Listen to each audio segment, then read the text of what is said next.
Hello again, Zoe. The next question is, has your child had any specialist dyscalculia support? And where did you find this support? And how does this support differ from any previous support given, maybe at school or somewhere like that?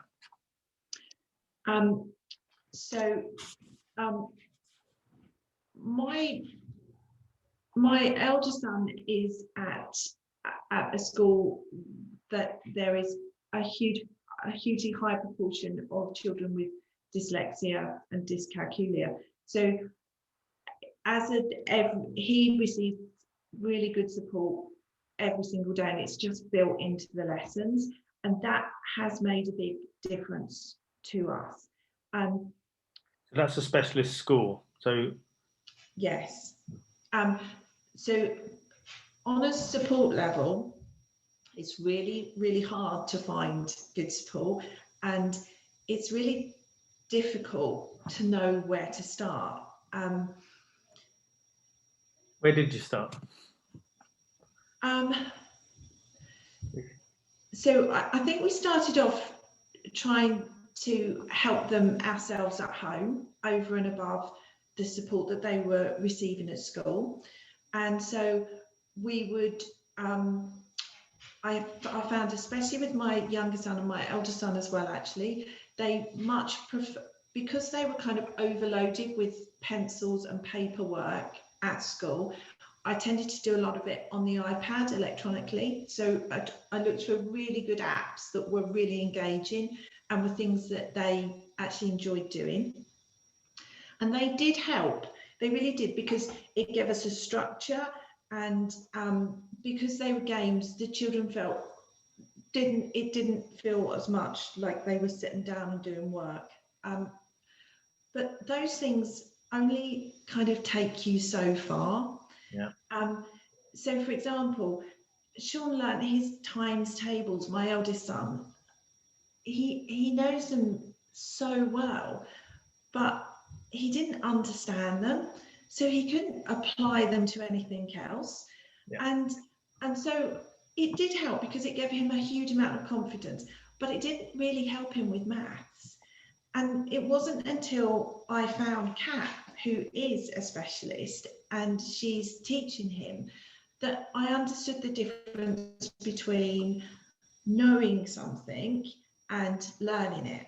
And finding a dyscalculia specialist and someone who understands children who find maths difficult has been the biggest difference. Their confidence has just grown, and my confidence in the fact that we have support has also grown. It's been the biggest game changer, and unfortunately at the moment it's kind of a word of mouth thing. Yeah. You know, you have to know somebody who knows a dyscalculia specialist, or yeah. Did you look online? Was there any sort of help online, Mumsnet or something specific?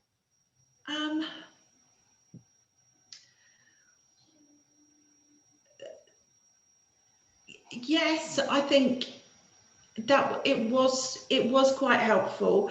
I think sometimes if your child hasn't been diagnosed with dyscalculia, it's not necessarily something that you would look up. Or sometimes as well, if your child has difficulty accessing learning, so for example, my younger child has trouble with his motor skills, so he finds writing very difficult. So maths always seemed like a more easily dealt with subject than kind of the artsy subjects. So it's not necessarily something that you would it wasn't something that I immediately looked up. Yes. And things like Mumsnet are helpful up to a point, I think. But it tends to be such a local network of people. And I've also found that maybe a teacher that works for one child doesn't necessarily work for another child. So Sean did have some maths help from a teacher that had helped a lot of children in the prep school he was at in Kent. But she was teaching the same way that the teachers in school were teaching. Right. So for him, it was just another hour sitting there, having someone explain something in the same way again, which didn't help. Okay. Thank you for that, Zoe. No problem.